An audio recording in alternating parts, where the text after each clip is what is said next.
Kick back and relax with Ed and Stefano Unleashed. Well, hello everyone. I think we are live. I think, Stefano. Yes, we are definitely live. Excellent. So, anyway, step right up, all of you NAS nerds, Docker heads, data hoarders, and tailscale tinkerers. Welcome back to Ed and Stefano Unleashed. So, this is episode 2, so brace yourself, everyone, because we are live. Now, I tell you, Stefano, I am buzzing, mate. I'm a little nervous, but mainly excited. Like, I've got about 3 apps running just to keep my temperatures in check. But seriously, shout out to everyone who caught episode 1. We recorded that one, but now the gloves are off and we're ready to go live. How you doing, Stefano? I'm good. I'm excited. I got some drink here to keep the edge off. Yeah. I've got a little bit of some type of energy drink in my lovely Unraid glass here.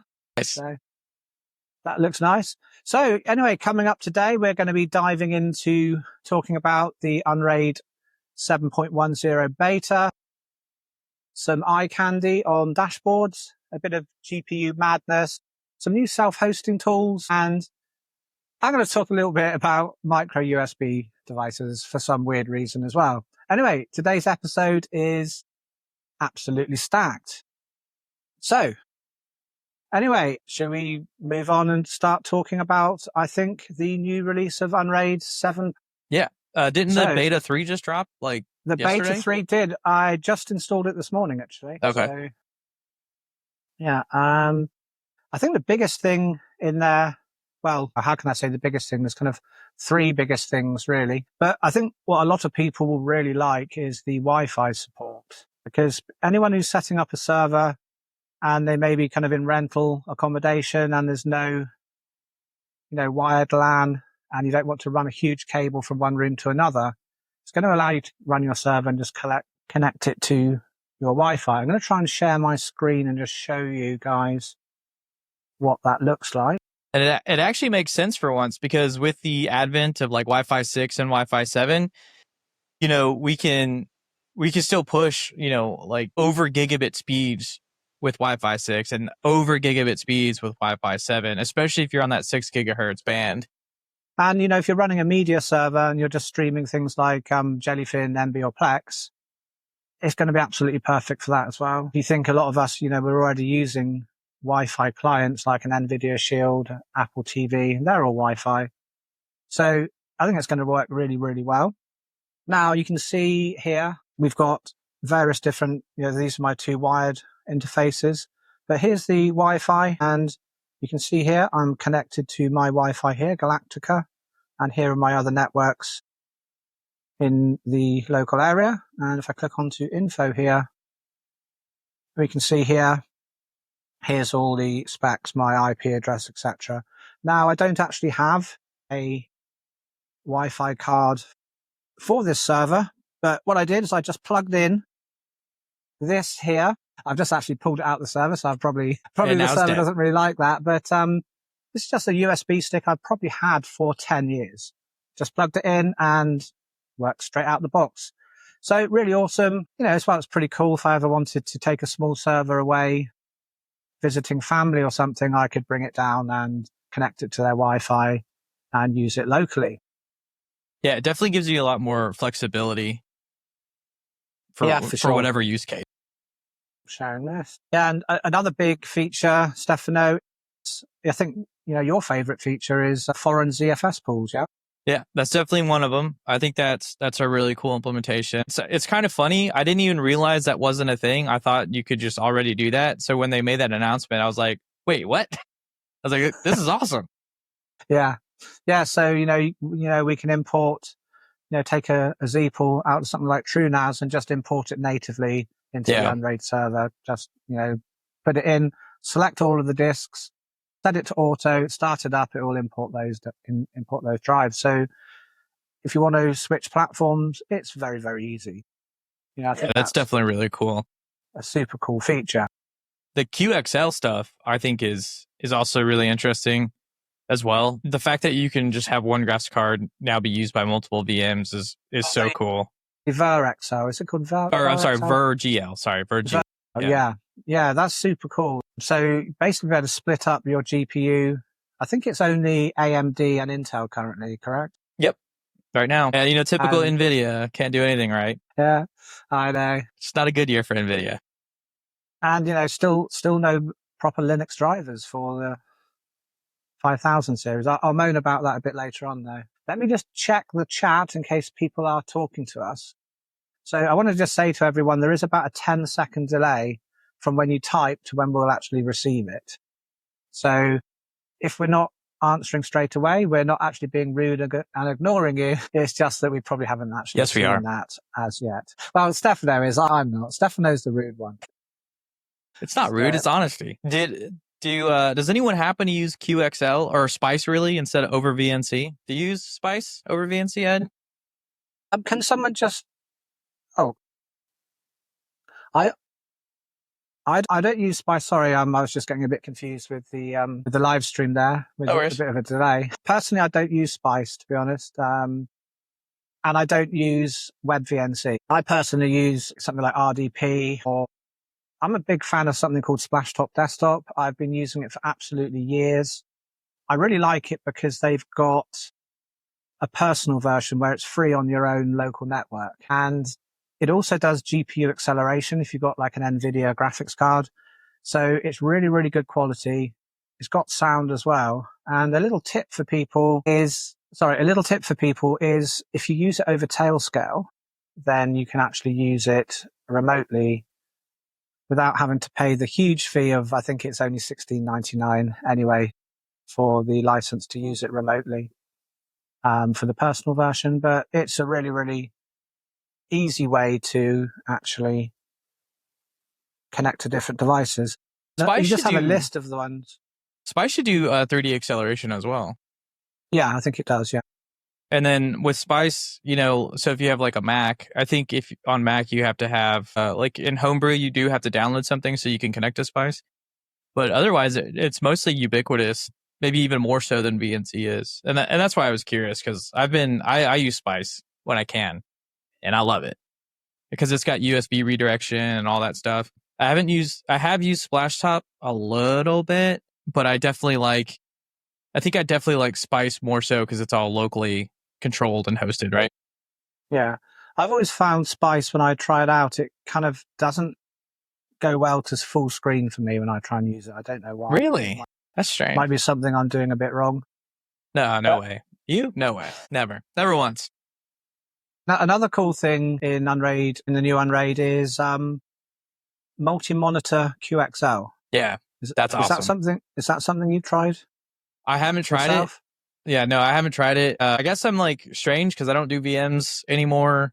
Like I'm just 100% containers. I don't even have the VM enabled in my Unraid configuration. But, if I were going to for any reason, that would definitely be something I would check out because like a lot of systems are limited to like 560 by 1440. And in some cases, especially with VNC, it's hard to go to resolutions beyond 3840 by 1440.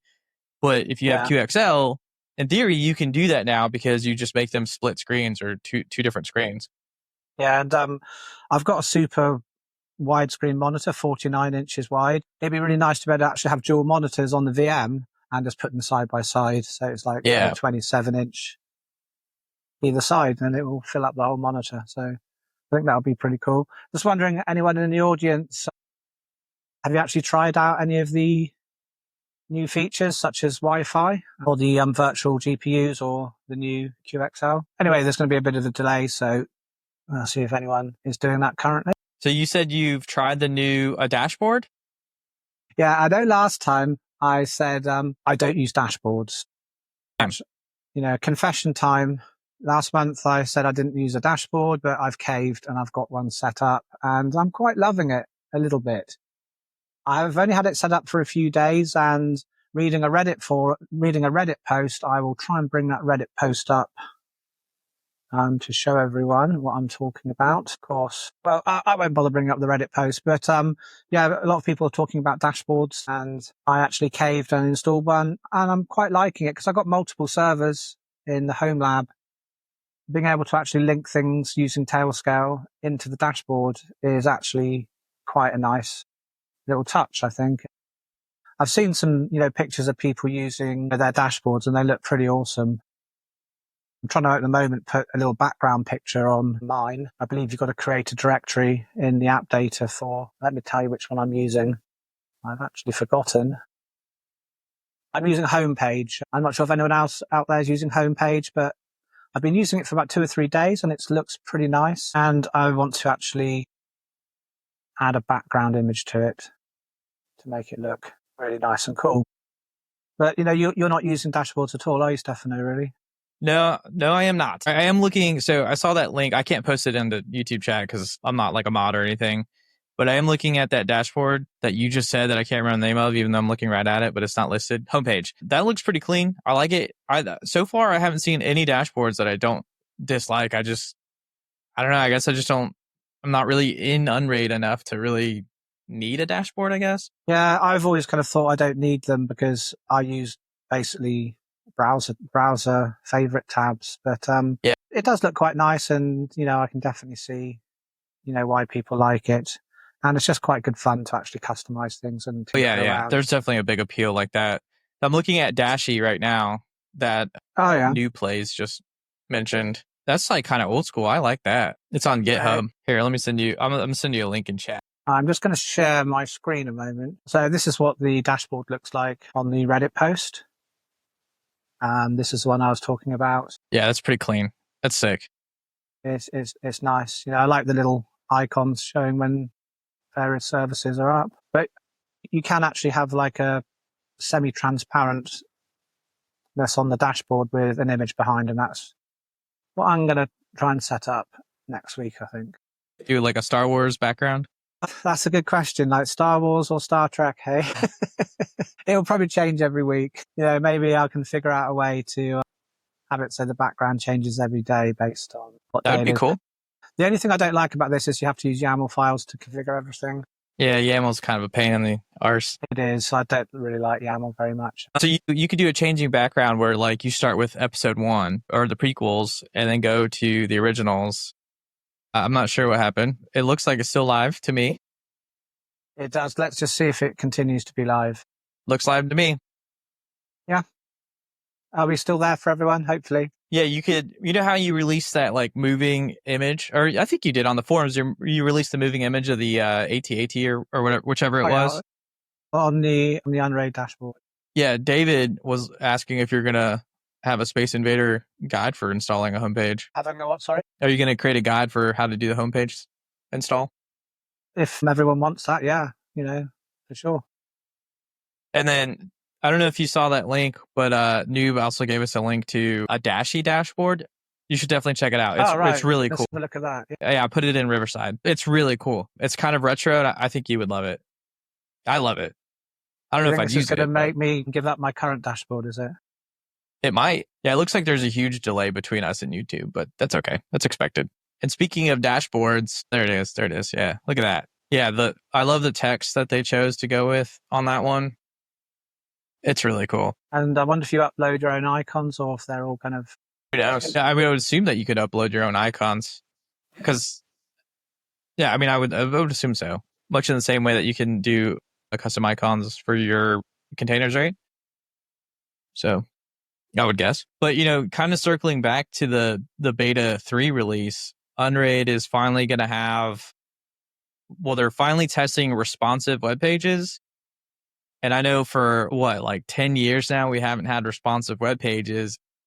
As more and more people are using mobile devices to connect to their servers, it's like, hey, now's the time. Don't delay anymore. And it's good to finally see that Unraid's going to support that.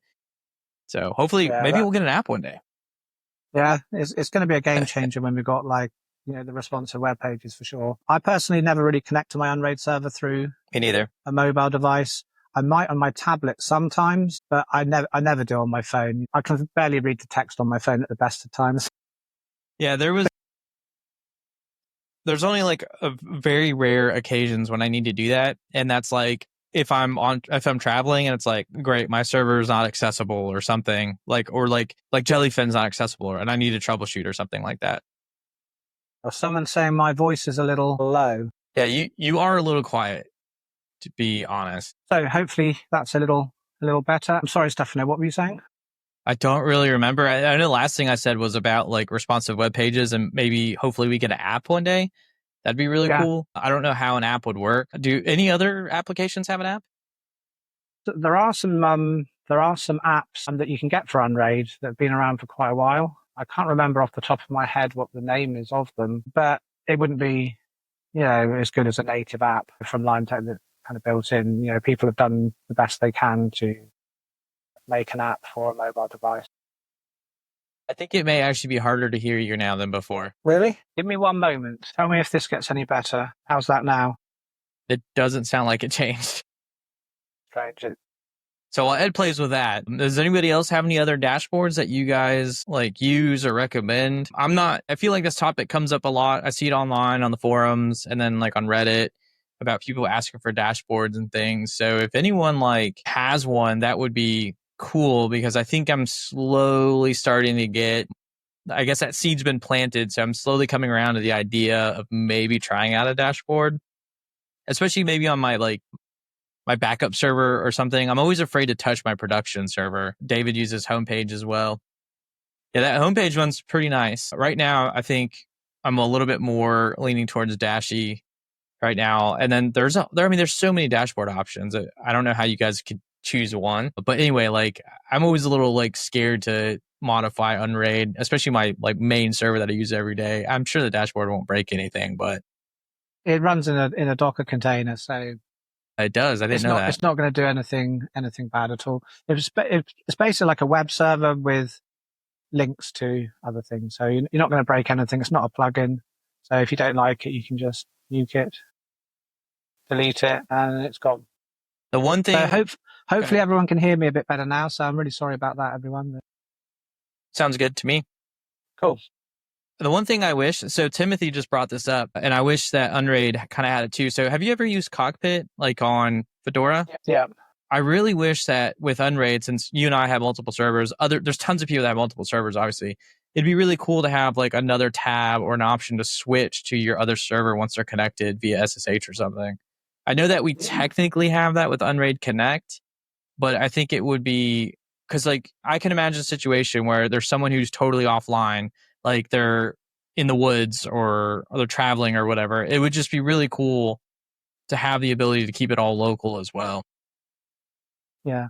I'll show you something. Now, this is nothing like Cockpit, okay? Okay. But I'm going to share my screen. What I like to do is on the Unraid dashboard at the top is I have various tabs using the custom tabs, and I have them go to other servers. And if you use Tailscale IPs, it will work. It will work with other things as well, and things that are not in your own network. So if you had a server that was outside of your network, it would still work. So I'll just share my screen and show you guys. All right, Ed, I got to tell you, we got to be on our most proper behavior, okay? The CEO is here, so make sure you behave. I will be on my very best behavior now. So you see at the top here?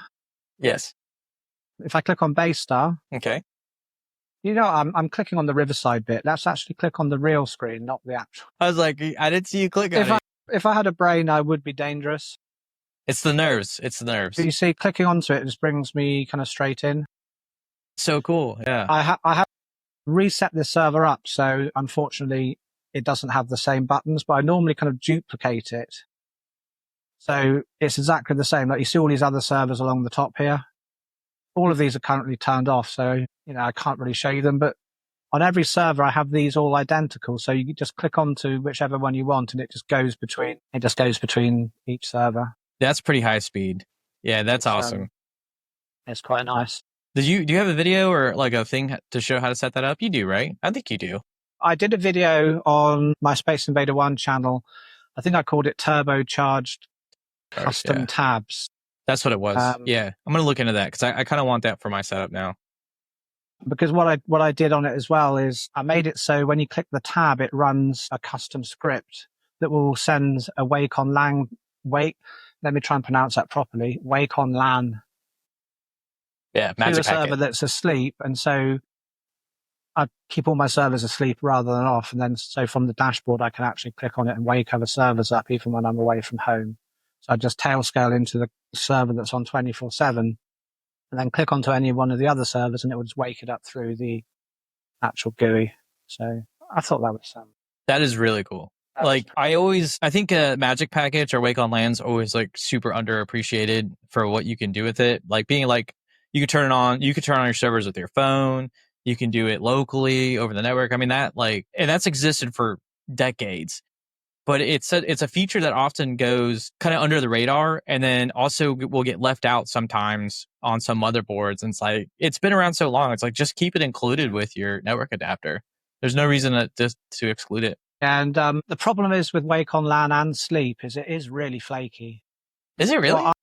It is. Like, what I find sometimes has happened for me in the past, I put a server to sleep, and then when you wake it up after sleep, sometimes like an HBA card hasn't woken up properly, and then the drives will actually drop out of the array, or one of the drives doesn't wake properly and wake in time, and it's dropped out of the array. So you've got to be quite careful with that. I think if you wrote some kind of script to have, when it wakes, what's it called, EMTP or whatever, to kind of wait a little bit before it starts, might not get. I think it's just like the system starts too quickly before the hardware is woken up properly. But it doesn't happen on every server, and it happened on one of my servers once before. But also I find sometimes when it wakes from sleep, it can just be kind of a bit flaky. But obviously it's quite hardware and motherboard related. A long time ago, one of my first jobs, we had about 20 computers that were stacked on top of each other. And we wrote a script to turn them on, like one on each side all the way up, because they were like on a stack, right? And the power supplies were so loud with that, when they would power on, you'd hear like click, click, click, click, click, click. And so we tried to like adjust it a little bit so that way it would kind of make a tune, but it was really hard to do that. But it was so cool. Like, we'd come in the morning, run the script, it'd turn on all the computers, and you just hear all the clicking noise from the power supplies coming on. That was so awesome. One thing I like doing on my servers, I'm a bit of a nerd, is I love putting beep speakers in servers. So, the little kind of thing that goes on the motherboard header with the speaker thing. And I made a container ages and ages ago. I've never made a video about it, but the software is on community applications that will convert an MP3 into beat music. And so what I like to do is, when a script runs on my server, if it fails, I have it play the Imperial March. Did you show me this when I came to visit you? I might have done. I think can't remember. You did. Because I was like, this sounds really familiar. Yeah. And if a script is, if it does well, it does the kind of Mario achievement. So, when I'm sitting at my desk, if I hear the Imperial March, I think, okay, something's gone wrong. What is it? So it's quite nice to have the audible kind of triggers. Anyway, moving on, there's a lot of talk about a new container called in the R's series of apps called Profiler, which is used for managing sonar and radar custom formats. So I'm not sure if any of you guys are using that for downloading your DVD collection that you have. I haven't used it myself either, but it seems to be very popular. Yeah, sonar and radar themselves are super popular, which I also have never used. But it's good to see that there's still contributions to that, and then, things to improve the way that, I guess, those files are downloaded and compiled. So I think what it does is it sorts out various profiles. So what you're searching for, you can choose it to be, I might be 100% wrong here. Like I said, I don't use it myself. One that has like a Dolby Atmos soundtrack, or various kind of quality profiles that you want, like custom quality. I believe it sorts that out in various release groups you might be looking for. Yeah, because the amount of like options you have today are just insane. TS, Atmos, 5.1, 7.1, HEVC, 256. So I assume that's what that profiler handle.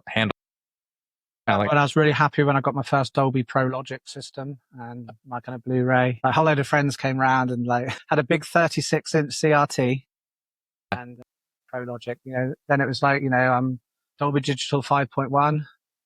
Then they brought out Atmos. I've now got to get more speakers. I just really hope they don't bring out anything else. 1 year later, there's a whole new thing. Next year later, whole nother new thing. Talking about new things, do you remember we were talking last time about GPUs? Yep, and how NVIDIA is still blowing it. Yeah, and last time I was telling you I couldn't get a GPU. I had a couple in the basket and it all went horribly wrong. I went to click pay and didn't get anything. Well, I managed to get a 5070 Ti. I was like really excited and put it in the Unraid server and loaded the latest driver, and it doesn't show up. So I was thinking, why is the card not showing up? You know, it would show up in LSPCI in the system hardware. You'd see it there. But the drivers just weren't showing up for the 50 Ti. And I believe the reason for that is because when the OEMs bring out their cards, if I had a Founders Edition, I believe it would have actually shown up. But they all have kind of various ID numbers. And because it's an OEM and those ID numbers haven't filtered through to the drivers, the card doesn't actually show up. But if you use the open source driver, it does actually show up. But the open source, I don't believe, has CUDA. So then you have to download a CUDA package as well to use it. And so I think, okay, I'm going to wait. Yeah. Yeah. I'm going to show you something else here. Where is it? I've also got, can you see it? Yeah. If I put it right back there, I've got myself a 9070 XT. Very cool. Basically, I saw a lot of people on the forums having issues passing that through, and I thought I really want to try and help get it to pass through. There's nothing more frustrating than trying to help someone on the forums, and you're thinking, that might work, it should work, but you don't really 100% know. So I thought, I saw that card, it actually come down to the actual manufacturer's recommended price, which is really crazy. Just a few weeks ago in the UK, those were £900. I got that this last week and it was, I think, $550. So it was almost like half the price. So it was really, really crazy. What did they say? Thought it said puke for a second. What's that? Oh, yeah. Yeah, it does. Pure. Yeah, it does, doesn't it, man? Yeah. Good eye. Yeah. It used to say puke when it was £1,000. Exactly. Now it says pure. Now it's back at the proper price. Yeah. So I'm looking forward to doing some testing with that card, seeing, the nuances of pass through and whether it's got the reset bug, etc. So I'll be releasing some videos about those two cards very soon. And then you could do a video about VerGL, showing that off, how that works with AMD. Yeah, definitely. That was actually another reason I got that card. So Yeah. I told my wife I need it for science. She goes, "Didn't you buy a graphics card the other day?" Yeah. Yeah, but they're different. I know They're she's different. not watching, so she doesn't know how much they cost. So. I mean, they're only like, what, €1,500? I'm sorry, 1,500 euros? No, they're not. They're about £50. No, okay? They're £50 each. £1,500? I'm sorry, I don't understand. But yeah, so I've done a bit of testing with the pass-through on the 5070 Ti. So I wanted to, basically my brother, he bought the 4070 Ti and he doesn't use Unraid. He just uses Windows. Poor soul. And he sent me some screenshots of his pass marks. So I thought, I wonder if the 5070 Ti will beat that. And I sent him some pictures last night and it was about 1,000 points more than his. Running on a VM, and his CPU is faster than mine. He's got the latest AMD CPU. I'm using a 13900K and obviously didn't pass through all of the cores because, wanted some for Unraid to use. I think I was getting, what's it called? Nomad, I think the graphical test. I was getting 6,950, which was a little, I was hoping to get a little bit more because I think the kind of average for the card was 7,200. So there was a little bit of a drop off, but I haven't had a chance. I've not tried to overclock the card. And this was the kind of cheapest 9070 XT there is. Maybe the higher scores are better versions of this card. Could be. Maybe they even have like custom coolers on them. That stuff's so hard to tell sometimes. So yeah, I started installing Windows 10 and Windows 11 to make a fresh machine. I basically installed the OS and then I copied it after it was installed because I knew I'd be wanting to use the same with the AMD card. And I remember you told me, Stefano, you said Microsoft have made a build of Windows where you have to have a Microsoft account. Go again. Because at the moment, I'm not sure if people know, you can press, I think, Shift and F10 and you put in, I think like sort of no bypass or something, and then it reboots, and then you don't have to put in your Microsoft account. But they've actually got rid of that, I believe, now in the new build. It wasn't there in the build that I downloaded, but it looks like they're obviously pushing it so you have to have a Microsoft account in order to install Windows 11. Yeah, so I think that latest build, they removed the bypass command, so that way it just doesn't work at all. I think this. I think it's. I don't know what I just want to know what everyone in the chat thinks about it. Do you actually use a Microsoft account, or do you prefer to have a local account with your Windows machines? I really don't like a Microsoft account. Do you know if the sticky key thing still works to get around? Like if you keep doing sticky keys, you can open up a command prompt. Do you know if that still works? I have no idea, to be honest.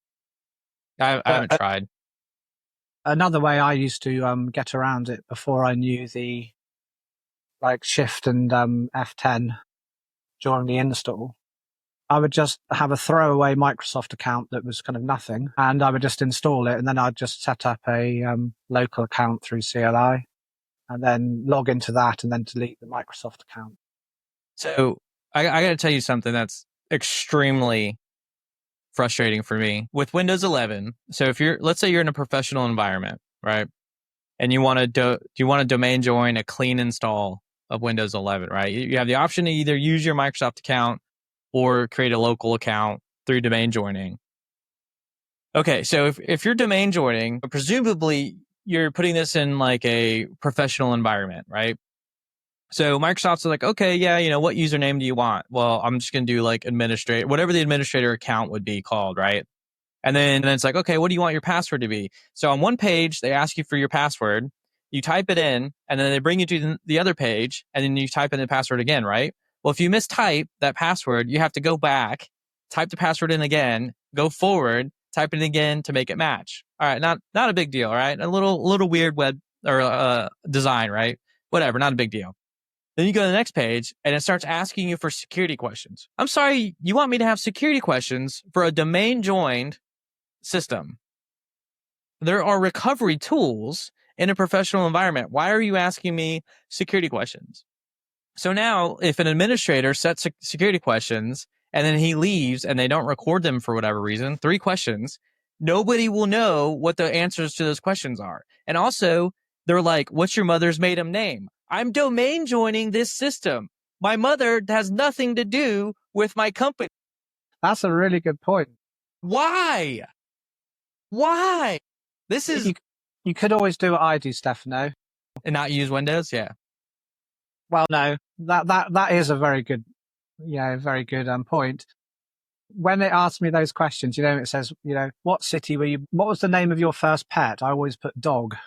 And it goes, what city were you born in? I put city. What city did your parents meet in? I put city. So now if anyone wants to hack my account, there you are. There you go. Yeah. I do something similar too. It's always like, and then what's more frustrating is like, since every system's different, you never know if capitalization matters. So I always like do all lowercase, never put spaces, it's just like one word, one response. Cause like security questions don't protect you from anything. The only thing they protect you from is not getting your account back. That's it. I remember 1, 2, 3 is good. 1, 2, 3 is security question, like, what was like the name of your first school or something. And I typed it in, and my first school, it was called Saint something. And I kept typing it in, but I wasn't sure how I actually typed it in, if I did a capital for S and then T, or I did the whole word Saint. Yeah, see, that's a dangerous game. And I just couldn't remember how I'd actually written it down. And I think I actually couldn't get back into the account at all. Yeah, that's all it does, is it prevents like users who are not like 100% tech savvy from getting back into their accounts because they forget what they typed or they type it differently. Like maybe they spell out Saint completely the first time, and then the next time when they go to try to access their account, they put ST. Like it's so frustrating. And then what doesn't make sense is, okay, so Windows has Windows Home, Pro, Enterprise editions. Why can't they just behave differently? Why does the Enterprise edition have to have the Microsoft's game store and all the apps? Like each one of those should have different settings according to with who is trying to install Windows. They should stop trying to enforce what they're doing for home users on enterprise users.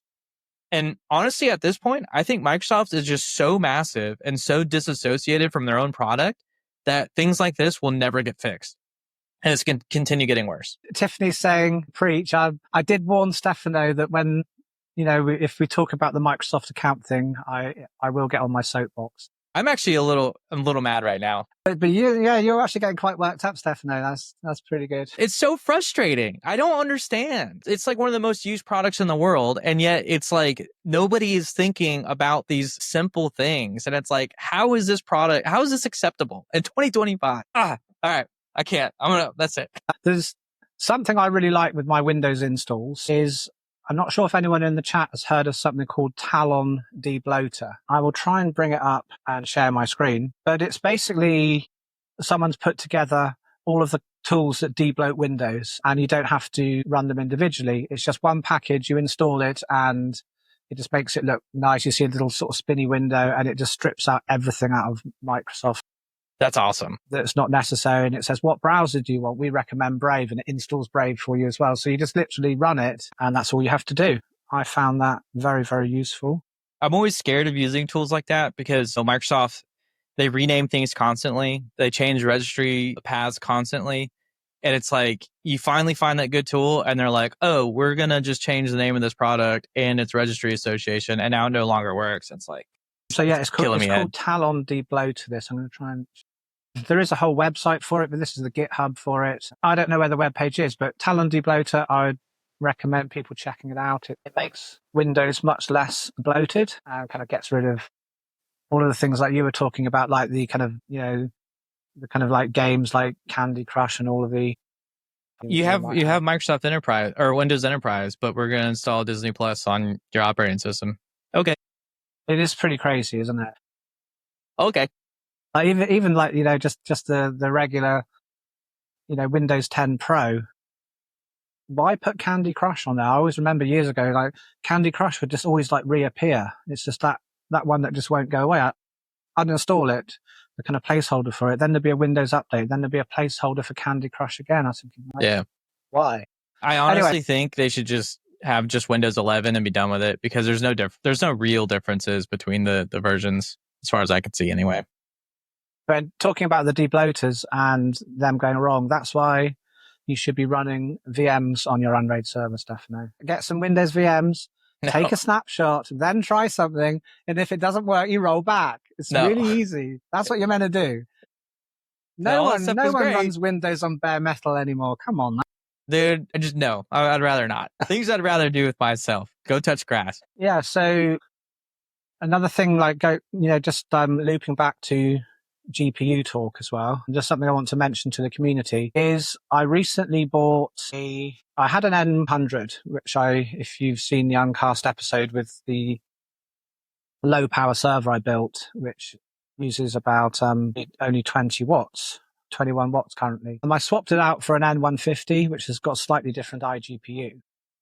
Now, so if anyone else swaps out and gets a N150, you must have kernel 6.11 and above. So you will need the beta version of Unraid to get full driver support for the iGPU.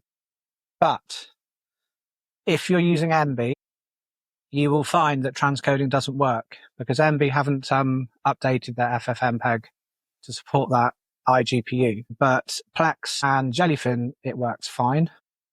So anyone has that issue and you're trying to do transcoding in MB, that's the reason. The MB devs say that there is going to be an update very, very soon. In fact, it may already be out. I think I checked about 2 days ago and there wasn't then. But is this writing on the wall, Ed, that MB is probably on its way out finally for good after all these years? I hope not. I like MB. Yeah, there's nothing wrong with it. I'm not. Don't get me wrong. I'm not hating. I'm just. I think what it is like, obviously, developers, they don't have every single piece of hardware there is. So they kind of rely on us guys to say, hey, this isn't working. And then they've got to go back and forth between us and say, can you test this? Because, unless you're a billionaire, you can't buy every single piece of hardware when it comes out just to test with various bits of software. So I don't think MB is on its way out at all. But what do you think about the Plex news, everyone in the chat as well? The fact that Do a lifetime the license? lifetime license has gone up, and I think you have to have a license now for receiving a stream as well. Am I right? That sounds accurate. I don't really remember because, like I said, I left forever ago.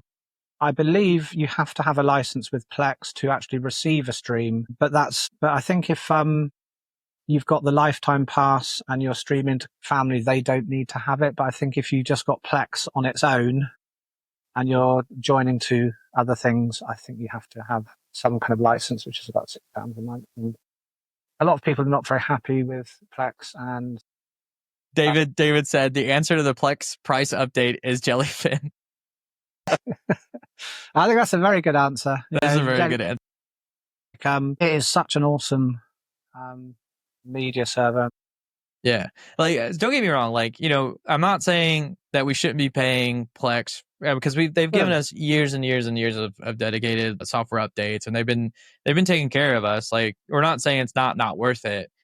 But it's just, at what point does it become, like, if you have to pay for, now you have to stream to a friend, right? It's just those those changes slowly taking place. And eventually they're like Netflix, where it's like, oh, you got to pay $15 per stream to everyone. Family's no longer included. And they just slowly erode all of the features, right? That we see that happen all the time with everything.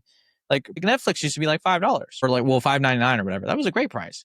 Now it's like, what, 34? What I don't like about Plex is I don't like it how they've got their own TV stuff there. I just find that really annoying. I know everyone tells you, oh, you can easily like hide that, you can do this, you can do that. But I shouldn't have to. I don't want to do that. I don't want this kind of other things. And I also, to be quite honest, I don't like it. How shall I put this?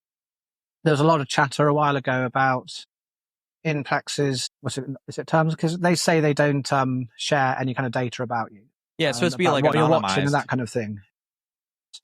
I know it was probably 18 months ago. There was a big uproar. I remember reading about it on Reddit and other places online that in your Plex friends, they were getting a notification saying kind of like, like, oh, Stefano watched Game of Thrones last night. Why don't you watch it? I think, well, hang on. How did you manage to send that email out if you don't know what I'm watching? So that made me lose trust. And that was I've never used Plex, to be honest, but DuckDuckGo was like, they're like, oh, privacy. And you'd be like, hey, what is my location? And they're like, oh, you're here. It's like, wait a minute. You said you didn't know this information. And then, but I mean, that's not really how it works. But like, they were still tracking you, even though they were saying they weren't. That's kind of the same thing. It's like, you said you weren't doing this. How do you know? So I don't trust Plex anymore, unfortunately. No, Jellyfin's the way forward, I think. Yeah. Or MB. There's, again, nothing wrong with MB. Just I use MB. It's actually my media server that I use most of the time. I'm running MB and Jellyfin alongside each other. And I am going to be bringing out a video soon for migrating from either MB or Plex into Jellyfin and bringing all your user history and watch history and migrating the database into Jellyfin, so you don't have to lose all of your watch history, etc. I wish you had done that like, I don't know, about a year ago when I switched to Jellyfin. That would have been nice. I'm sorry, Stefano. It's all right. Nobody's perfect. So, have you heard that OpenAI, the makers of ChatGPT, are releasing something called an open weight model this summer? I have heard of it, but I haven't read about it. I believe an open weight is not an open source model. It's kind of like a bit in between, but you can run it locally. They don't have like the kind of training data like a full open source version with, but I thought that was quite interesting hearing about that. I was actually quite surprised that they were releasing it, to be honest. But they were originally meant to be a fully open source company, hence the word OpenAI. Yeah. It's really want to buy like another Mac Mini or Mac Studio, especially if you get like the M3 Ultra, right? It's like two chips fused together and you slap that sucker with 512 gigs of RAM and it's unified memory. So you're technically giving your graphics 512 gigs of RAM. And that's like so much for... Wow. That's insane. Like, it's funny how Apple just kind of accidentally made that happen. Like that. Yeah. Yeah, the unified memory you get. That's a really good. I'd never. Oh, wow, yeah, awesome. Like, because there's no way they had planned originally, like, oh, the whole AI thing and unified memory think being. of the H100 cards, the NVIDIA H100, they've got like 80 gigs of RAM, but they're 30,000 US. Even a secondhand A100 with 40 gigs, you're looking at probably 10 to 15,000 each. And I've heard there's a fake problem with those cards. There's a lot of fake NVIDIA cards like that coming out of China and being sold on places like eBay and things like that. So imagine buying a graphics card for like 15,000 eBay to find out it was fake afterwards. I don't think I could recover from that. It's over. Yeah, that'd be it. It'll just slowly fade away, like on Back to the Future, where the photo just disappears. Yeah. Also, we got Google Summer of Code 2025. Reading about that. I'm not sure if any of you guys in the chat are following any projects. Things to watch, things like GNOME, Buildroot, Internet Archive, Open Robotics. Another cool thing, there's a project called Open Deep Search. I will try and see if I can bring this up and share my screen, which is basically like a kind of AI search engine, but open source. And I think that sounds really interesting myself. So this is Open Deep Search. Right, let's try and pronounce that properly. Democratizing search with open source reasoning models and reasoning agents. So I think that's really interesting and something I would definitely like to try out. I'm not sure what you guys in the chat, if that's something that would interest you. There's always, this is what I love about tech. There's always like new things coming out, things to try. And this is the whole reason why I wanted to work as like a system administrator. Yeah. Like you say, there's something, new containers or an update to something. Ever since I was first had something that would plug into the electric and had a keyboard, always really excited about updates. And like, as soon as I see that, I've got to click update. Yeah, it's funny how back in the day when a new Windows version came out, I was like so excited. And then after about Windows XP, I was like getting more and more wary. Windows 7, I was like, okay, this is cool. It's a good update. And then 10 was like, the release of it went so poorly. I skipped over 8 completely. I totally forgot it existed. I never did. Yeah, I'm not excited about operating system updates anymore like I used to be.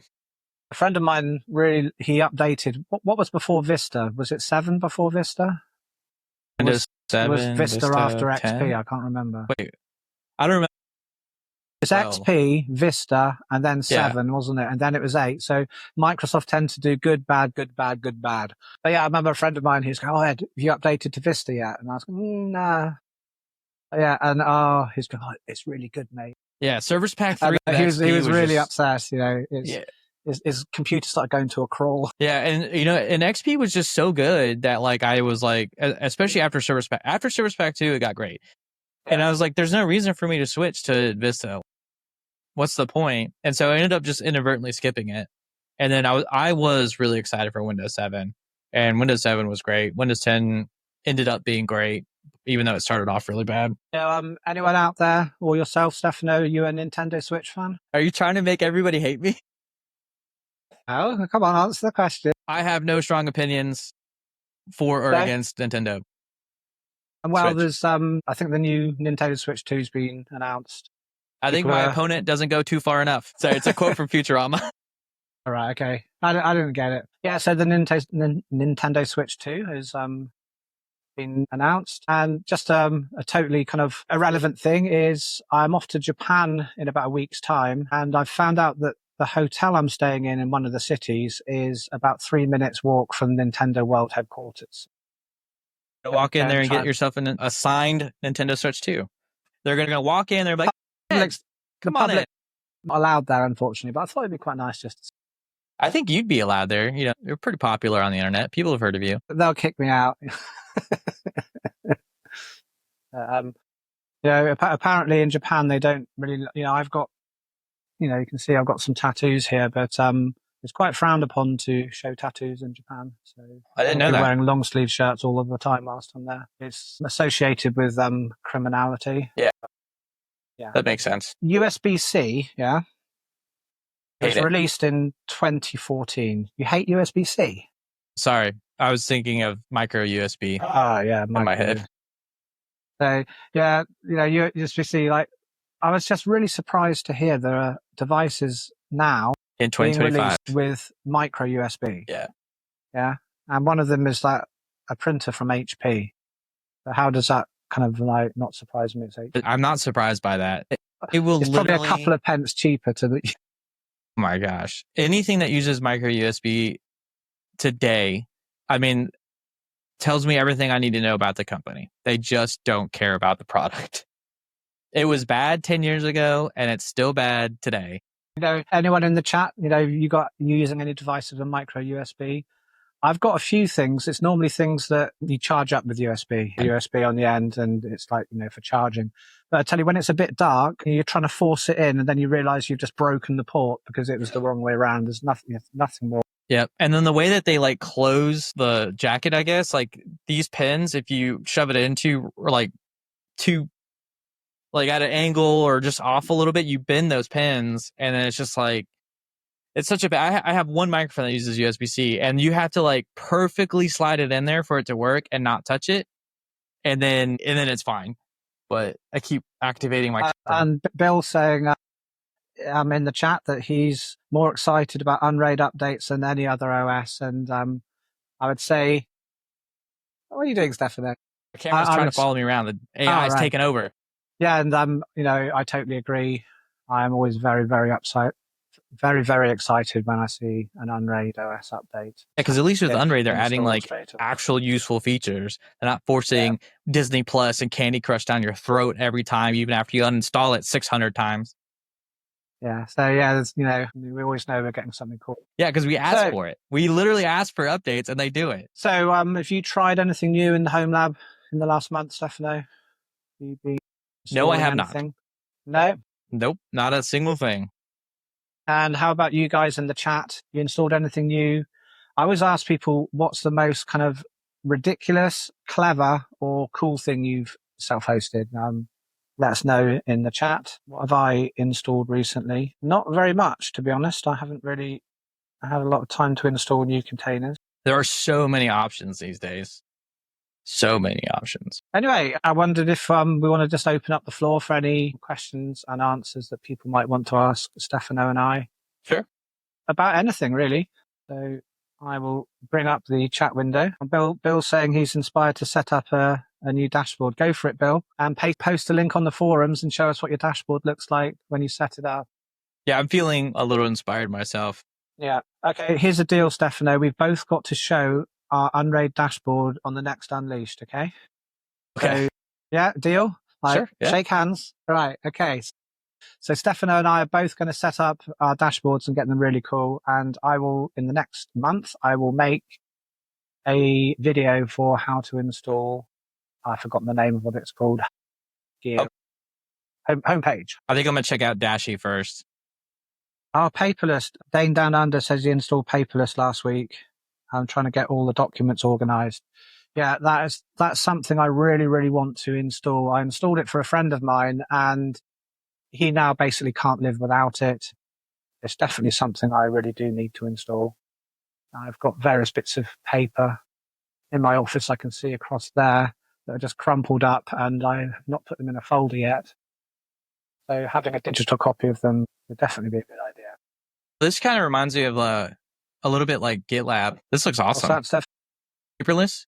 It reminds me a little bit of like GitLab and how GitLab is kind of set up. I'm going to check this out. I'm going to look at this on my free time. Yeah, it's pretty cool.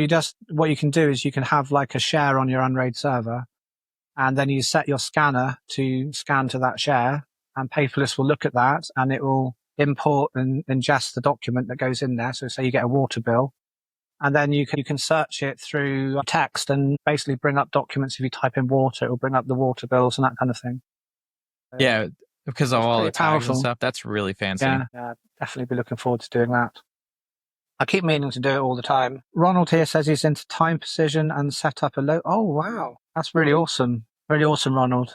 It's pretty complex to, how complex is it to set up something like that? I'm assuming you need special hardware. Wow, that's pretty awesome. And to Paperless, you can add an AI, a local AI to it as well to make the searches more precise. Yeah, that'd be really useful. So I can like kind of parse through all the tags and build the associations for you. And David Smith is saying, Ed, you put out a video recent-ish for Nextcloud install, which contained all the needed containers. I followed your previous video guides to install all the parts. Yeah, Nextcloud all-in-one. I really like that as method of choice for installing Nextcloud, because it is really what the Nextcloud devs recommend to install it. It just installs all of the containers for you. And it also installs board backup as well. So you can just choose another share on your Unraid server and it will automatically back up everything, the database, all of the data. But if you do that, don't put the backup on the same pool or array as what you've got your normal Nextcloud on.